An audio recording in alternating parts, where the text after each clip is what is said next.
Hi, I'm Gita Syahrani. I'm a Climate Breakthrough Awardee from Indonesia. Let's answer some question.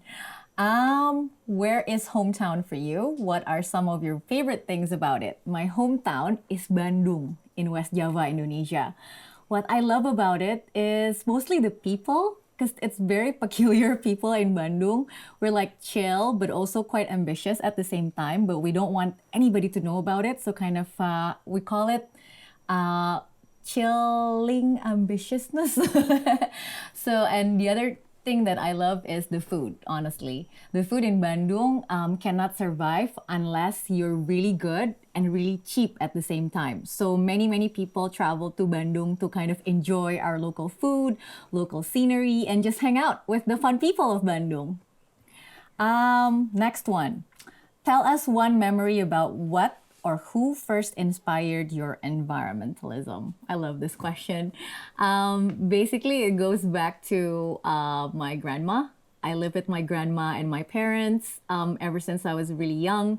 And my grandma have these chores for me to kind of help her water the garden. And every day when she took me out, she would say, let's talk with the plants and let's talk with the flowers, say hi to the butterfly, and basically say thank you for allowing us to exist. Basically, she was teaching me how nature is the whole reason why human exist, why we exist. And I think that sparked a lot of motivation because I was thinking everybody lives like that. And until I was, I think, 5 or 6, I was riding with my pedicab driver to school. And there's a dog that was lying there, kind of not allowing us to pass. And then the pedicab driver stepped down and without hesitation, he kicked the dog. And I was like so surprised. I remember I was hyperventilating. I started crying. It's like, why do you treat the dog like that? It became a whole thing. But then I realized not everybody treat other being, including animals, nature, trees, butterflies, and flowers, in the same respect how we treat human.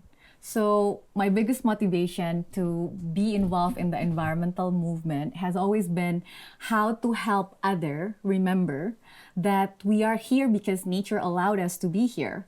And the whole journey about existing on Earth is about taking care of all beings and saying thank you every day and try to prove that we're worth it as a citizen of the Earth. So I think that's what sparked my journey, and ever since I've been trying to prove that I'm worth it to the Earth.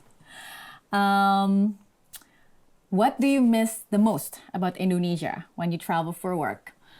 Honestly, Indonesia is a great country. There's a lot of wonderful things about that, but what I miss the most is my cats and my husband.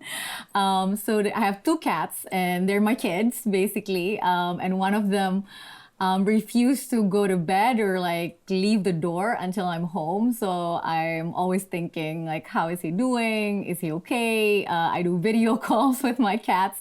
So it's very personal, but that's, I think, the whole reason why I keep wanting to go home early every time I travel outside of the country. Okay, this is serious one, serious face. You're working to transform Indonesia's bioeconomy. What even is bioeconomy? Well, I can answer the scientific, explanation to that, but I think most importantly, bioeconomy is this opportunity for us to think that biodiversity in the forest and the soil and the water and the air has lots of merit to be protected, conserved, and restored rather than destroyed. It's an opportunity for Indonesia to lessen its reliance on extractive industry, on large-scale conventional monoculture that is not good for the soil most of the time and linked to huge number of deforestation. It's an opportunity for us to be creative and to innovate and to look at pineapple not just like pineapple. Pineapple can actually be extracted and you can get bromelain out of that. And from bromelain, you can get a really effective face mask, for example.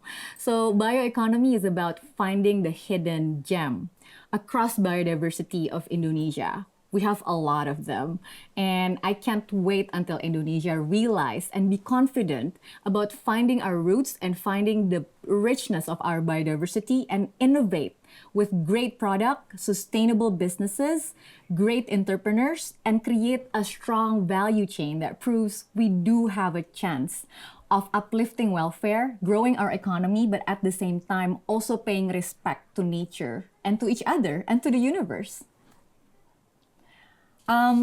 Next, what keeps you upbeat about how Indonesian youth approach sustainability? Okay, I'll get a bit emotional about this because the whole reason why we do what we do and the Sustainable District Association or LTKL, and also the current movement that I'm building, the Earth-Centered Economy Coalition, is to give the 190 million youth across Indonesia a chance to innovate.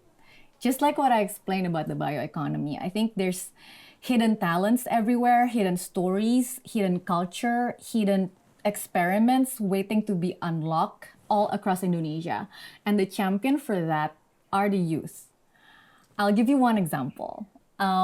We brought in Art and Culture Festival to scout many youth at the district level, for example, in the district of Siak and Sigi. Siak is in Riau and Sigi is in Central Sulawesi. What we discover from that is a bunch of entrepreneurs. One of them decided they want to protect the peatland of Siak and wanting to unlock this richness of biodiversity in the peatland area. And at the end, when he go back to his root, he found out that there's this one particular fish called the snakehead fish or the cork fish. And the fish itself has a lot of healing power. So he extract albumin from that fish and actually now sell immunity and medicinal purposes extract coming from the fish.